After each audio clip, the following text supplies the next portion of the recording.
Hi everyone, welcome back to my channel. So today I have for you guys a date night makeup look, and I'll also be doing a swatch video for the 10 different shades of the newest from Maybelline, the SuperStay Matte Ink.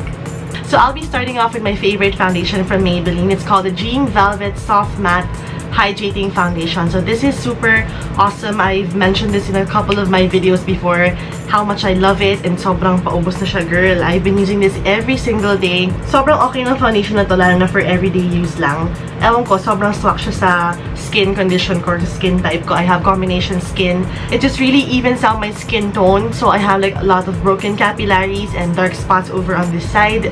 Pero wala, sobrang ganda niya. And the shade I'm using is Natural Beige. This foundation also has a matte finish. I also use it as a concealer. So I just use my finger, my ring finger, and then concentrate tayo sa under eye area. So I just dab it over on this area. Ayan. Now we have to set our foundation. I'm using the Clear Smooth All-in-One powder, also from Maybelline. It has a yellow undertone, so it's really perfect, lalo na sa mga Filipino skin. So this one, I just press it onto my skin. I'm using a buffing brush. Kailangan ipipress mo lang ng ganon. Hindi mo siya igaganon kasi if you do that, magagalaw yung foundation and then sayang lahat, diba? So don't move it. Kailangan press it on. I cannot live without contour. So I'm using the V-Face Powder Duo or Duo Powder. Ito yung may highlighter, tapos yung contour powder niya is around the area. So just use the V and then sa hollow parts ng, hollow parts ng cheeks mo na. Bonggang-bongga. Kailangan i-blend mo siya ng bongga. Around the temple area over here, para overall may warmth din yung mukha natin, which is really perfect. Favorite ko talaga to when like contouring kasi hindi lang siya pang add ng shadow or gives you an illusion of a smaller face. It also adds warmth to the face. Even on the jaw area, here. I also like putting some on the sides of my nose. Instant contour yan. Ayan. Para lang hindi flat yung face natin. After that, we have to put on some color on our cheeks. I'm using the V-Face Blush Contour. This one also has a contour powder. Ayan. Pero I'm just gonna pick up the blush part over on this side. Actually, kahit haluin mo ito together, bongga rin siya kasi nga, again, may warmth sa final shade niya. Ayan, o. It's so pretty. Just make sure that you blend. Ganyan. I'll be using the Fashion Brow Duo Shaper over here. Ito yung may parang sponge sa kabilang dulo, and then yung kabilang side is the pencil. The inner corners, I just like to mimic the brow hairs. So, light strokes lang to kasi nga, a little goes a long way as well. Okay din tong pencil na to eh. Very reliable siya. Naubos ko yung GG kasi parang ilang araw ko yung dire-diretsyong ginamit. So, yun.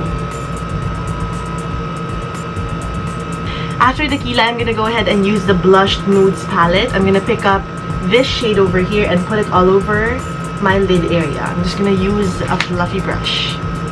Sometimes using just one color is also perfect kasi parang after no one color, you just put on eyeliner and then like outline the rim of your eye. Sobrang bongga nun kahit na isang kulay lang yung eyeshadow mo. So this is perfect. May pagka-shimmery pa to yung finish niya, kaya parang it also acts as a highlight for your eyes. Pero after that, we're gonna put on more highlight color on the center lids. I'm using a lighter shade. Ito, yung katabi niya. And just use my ring finger. Sa gitna lang siya, like that.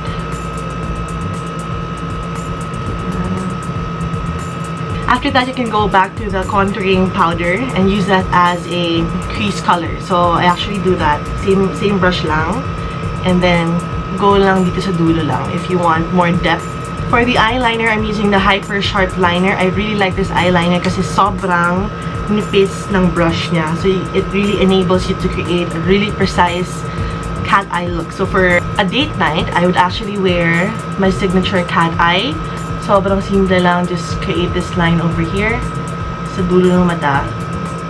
Like that. Yun ang first step ko lagi. And then, from the top, go back down. Pabalik sa loob. Super simple, I swear. And then just fill in Don't worry if you don't like fill in yung inner rim kasi later on we're gonna be using a pencil liner. And then just basically connect the line towards your the inner corners of your eyes. So using the black eye pencil, I'm just gonna go over my inner rim. Tsaka yung waterline. Ito yung upper kasi, ayan, para matakpan yung skin over here sa may lash line. Tapos baba rin tayo sa waterline. This is just gonna give you a really dramatic look for your eyes.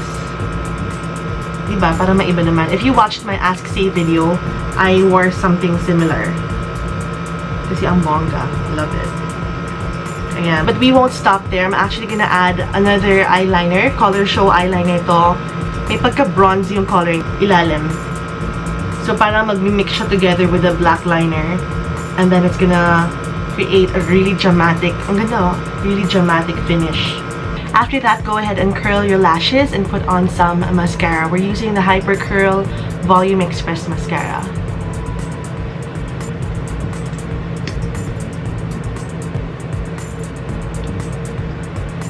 You can also put on some false lashes para super duper dramatic talaga. So, next we're gonna work on our lips.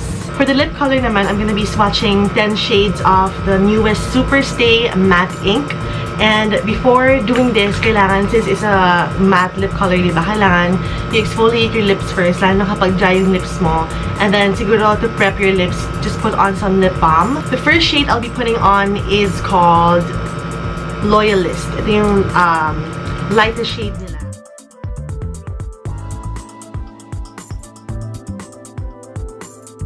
The next shade is Dreamer.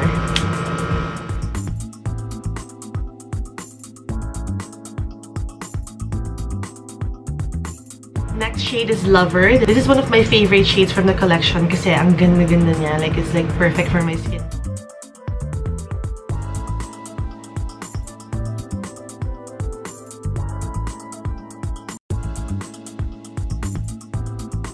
So this is what Lover looks like. It's super perfect. It's my favorite talaga.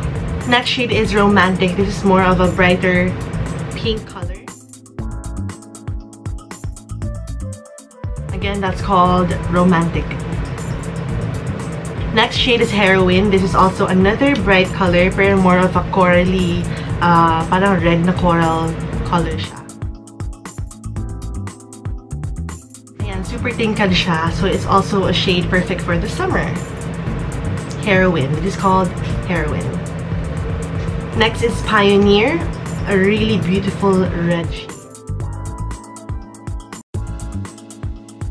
Sobrang perfect red niya, guys. I love it. This is my second favorite from the collection. And then, we're down to our last 4 shades. I have here Creator, which is a purple color. Super nice din ang shade na to. Again, it's called Creator. Next shade is Believer.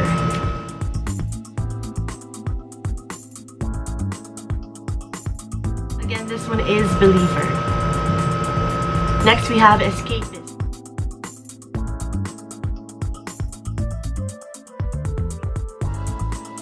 Ang pinaka-last is called Voyager. Super nice din, no? So, the SuperStay Matte Ink Lip Color is really a long-lasting lip color, as in transfer-proof siya.